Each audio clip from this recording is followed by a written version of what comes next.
हरिओम, ओम आनंद ma'am, Om Shanti ma'am, ओम ज्ञान ma'am, आप सभी दर्शकों का हमारे चैनल पर स्वागत है। आज हम लोग बीएड सेकेंड सेमेस्टर के अंतर्गत वाद विवाद विधि का अध्ययन करेंगे।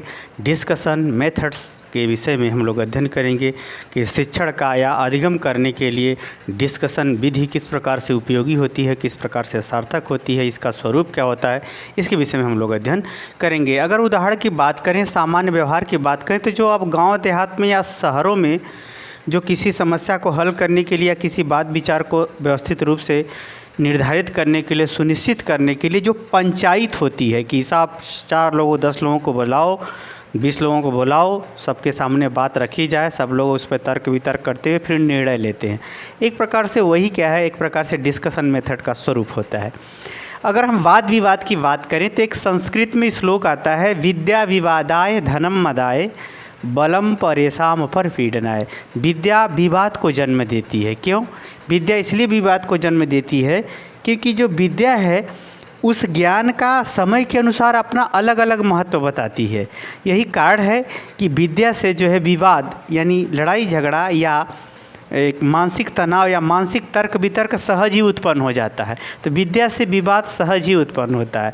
जैसे मैंने कहा कि इस सरकार का ये चीज़ अच्छा है, आपने कहा इस सरकार का ये चीज़ अच्छा है। आपने जो कहा वो अपनी योग्यता, क्षमता, बुद्धि, पढ़ाई लिखाई, सोच समझ के अनुसार मूल्य आका, और हमने जो कहा हम अपने पढ़ाई लिखाई, सोच समझ इत्यादि के अनुसार मूल्य आका। कहने का तात्पर्य है कि विद्या से सहज ही विवाद उत्पन्न होता है। और इस विवाद से सीखा कैसे जाता है, इस विवाद क्या सिखाता है, यह विवाद क्या मानव के लिए निर्माण करता है, वही अधिगम होता है। वही अधिगम का एक दिशा या व्यवहार सुनिश्चित करता है। तो आइए हम लोग देखते हैं कि ये जो है वाद विवाद विधि आज ही नहीं, प्राचीन काल से ही रही है। क्योंकि वाद विवाद के माध्यम से हम किसी चीज़ का स्पष्टीकरण या किसी चीज़ के वास्तविक स्वरूप को जानने का, पहचानने का एक आधार मिलता है, जिसके आधार पर हम कोई चीज़, नई चीज़ सीखते हैं या किसी का मूल्य या महत्व निर्धारित करते हैं। तो आइए अगर हम वाद विवाद की विधि की बात करें तो भारत में तो प्राचीन काल से ही रही है, परंतु आधुनिक समय में जो है ये इसका जो है श्रेय है हेरी ओवर स्ट्रीट को जाता है, जो अमेरिका के रहने वाले थे। और इन्होंने, सबसे बड़ी बात है, इसका प्रयोग इन्होंने किया था, जो इस विधि को अपनाया था उस विधि के अंतर्गत उन्होंने शिक्षा के क्षेत्र में अपनाने पर विशेष बल दिया। इस विधि के माध्यम से सहजता से छात्र जो है उत्साहित होकर के, प्रेरित होकर के उस चीज़ को सीख लेता है। सहजता से ही उसको नई जानकारी या नई दिशा या नए व्यवहार को सीखने में मदद मिलती है। तो इस विधि को आधुनिक विश्व स्तर पर लाने में या स्वीकृत कराने में या बड़े पैमाने पर अपनाने में इनका महत्वपूर्ण योगदान रहा, जो अमेरिका के थे। बाद में अगर बात करें तो अमेरिका में ही इसको एक नया नाम दिया गया, पैनल चर्चा विधि। पैनल चर्चा का मतलब होता है कि किसी विषय पर 4 से 8 लोगों का या उससे अधिक लोगों का जो है समूह बना करके उस पर स्पष्टीकरण मांगना या निर्णय मांगना या आधार मांगना या उसका वास्तविक स्वरूप को निर्धारित करना इत्यादि से संबंधित बातें होती हैं। इसीलिए इसको पैनल चर्चा विधि भी कहा जाता है, जिसमें 4 से 8 मेंबर उस समय जो है अमेरिका में निर्धारित किए गए। इसलिए वाद विवाद विधि को पैनल चर्चा विधि भी कहते हैं। अब वाद विवाद का मतलब क्या होता है, अभी इसको देखते हैं। अगर हम शाब्दिक अर्थ देखें तो जैसे आपने कुछ बात कहा, आपके विरोध में किसी ने कुछ कहा, तो उसको क्या कहते हैं, वाद और विवाद। वाद विवाद जब संवाद का रूप ले लेता है तब वो शिक्षण का विधि हो जाता है। यानी वाद विवाद में क्रोध न आए। आपने बात कहा, उसने भी आपके पक्ष में या विपक्ष में बात कहा।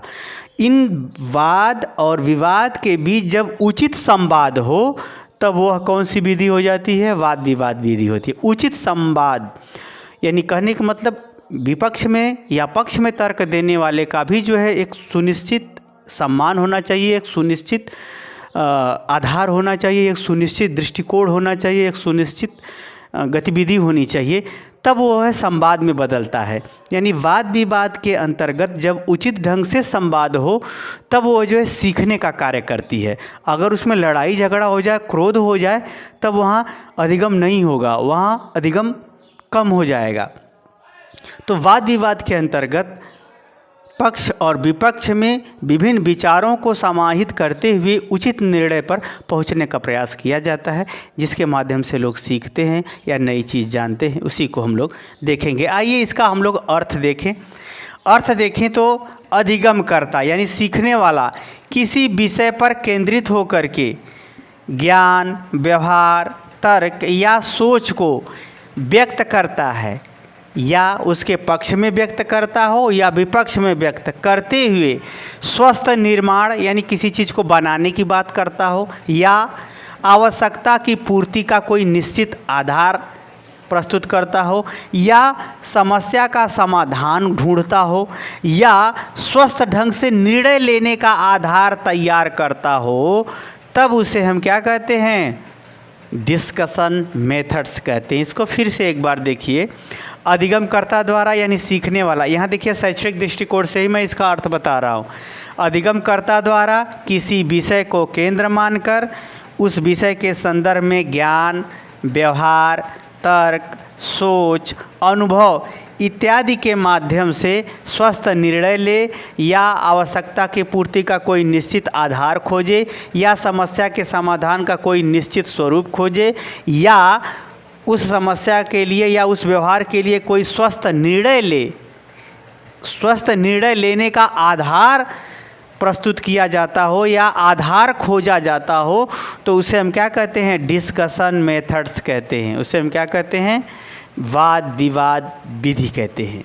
वाद विवाद विधि कहते हैं। वाद विवाद विधि के लिए यह आवश्यक है कि उसमें सभी के विचारों का सम्मान हो, तभी वाद विवाद उचित ढंग से होगा, तभी वाद विवाद सम्मान के रूप में, संवाद के रूप में बदलेगा।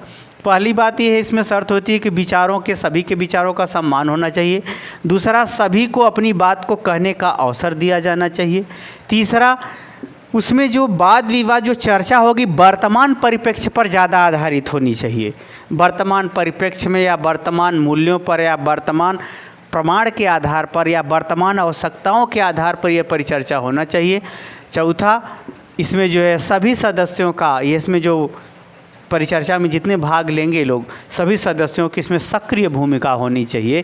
तब जाकर के यह वाद विवाद विधि आपको सीखने का आधार प्रस्तुत करेगी। चाहे वह निर्णय के रूप में सिखाए, चाहे आपको समस्या के समाधान के रूप में सिखाए, चाहे आवश्यकता को पूर्ति करने की विधि के रूप में सिखाए, चाहे स्वस्थ निर्णय लेने के लिए आपको सिखाए, स्वस्थ चीज़ ढंग से किसी चीज़ को बनाने के लिए सिखाए आपको। तो इन विधियों से, इन प्रकार से वह क्या करता है? सिखाने का प्रयास करता है या सीखा जाता है। किस विधि के अंतर्गत? वाद विवाद विधि के अंतर्गत। सामान्यतः मैं आपको बता दूं कि अगर आप किसी बालक, आप छात्र लोग अगर आपस में किसी विषय पर चर्चा करें, तो जो चीज़ें बहुत पढ़ने पे आती हैं वो चीज़ें सामान्य ढंग से वाद विवाद के माध्यम से ही वह सीखी जा सकती हैं, समझी जा सकती है, उसे बताई जा सकती हैं, उसे समझाई जा सकती हैं, उसे याद भी कराई जाती है। डिस्कशन मेथड से स्मृति बहुत ज़्यादा प्रभावित होती है। स्मृति बहुत जल्दी एडाप्ट करती है, उसे बहुत जल्दी याद करवा देती है। तो जो वाद विवाद विधि होती है, इसमें जो है ज्ञान, व्यवहार, कला, कौशल इत्यादि का जो है स्वरूप बहुत कम समय में उभर करके सामने आता है, जिससे क्या होते हैं, एक दूसरे पक्ष और विपक्ष दोनों उसको सीखते हैं, एक दूसरे की बातों को मानते हुए या एक दूसरे की बातों को उचित ढंग से बताते हुए या गलत सही का आधारभूत तर्क देते हुए निर्णय लेते हैं, जिससे यह विधि जो है बहुत ज़्यादा प्रभावशाली हो जाती है। कम से कम ही समय में ज़्यादा से ज़्यादा चीज़ें समझने में सक्रिय, समझाने में सक्रिय या याद कराने में सक्रिय हो जाती है। इसका अगर हम डिस्कशन मेथड का अगर हम स्वरूप की बात करें, टाइप की बात करें, तो दो प्रकार का होता है। एक पब्लिकली डिस्कशन यानी सार्वजनिक वाद विवाद विधि, दूसरा है शैक्षणिक वाद विवाद है। सार्वजनिक वाद विवाद विधि का तात्पर्य होता है, इससे जो है सामाजिक घटनाओं से, सामाजिक क्रियाओं से, सामाजिक समस्याओं से, सामाजिक अवस्थाओं से, सामाजिक बाधाओं से जुड़ी हुई बातें इसमें शामिल होती हैं, जिसके अंतर्गत समाज आपस में परिचर्चा के माध्यम से जनमत तैयार होता है। उसके आधार पर वह व्यवस्था क्या होती है, बदलती है।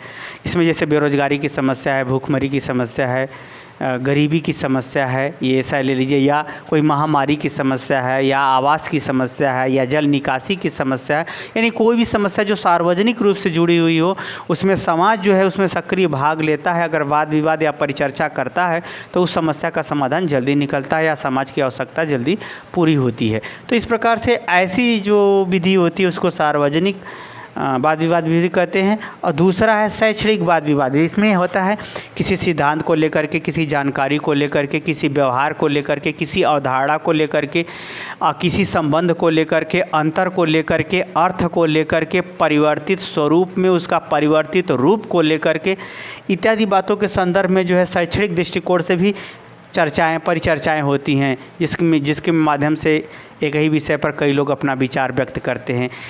कोई जो है आधुनिक समय में परिवर्तन का स्वरूप बताता है, तो कोई भविष्य के लिए इसकी उपयोगिता को बता करके अपनी बातों को व्यक्त करता है, बताता है, समझाता है और उसका जो है उसी ढंग से उसका मार्गदर्शन करता है या शोध को बढ़ावा देता है, खोज को बढ़ावा देता है। तो इस प्रकार से जो शैक्षणिक दृष्टिकोण से वाद विवाद का आधार बनता है उसको शैक्षणिक वाद विवाद विधि कहते हैं, और जो सार्वजनिक रूप से बनता है उसको सार्वजनिक वाद विवाद विधि कहते हैं। मुझे उम्मीद है कि आप इसका अर्थ समझ गए होंगे और इसके प्रकार को भी आप समझ गए होंगे। समझ गए तो कमेंट बॉक्स में ज़रूर बताइए। साथ ही मेरे चैनल को लाइक शेयर सब्सक्राइब भी कीजिए। हरिओम।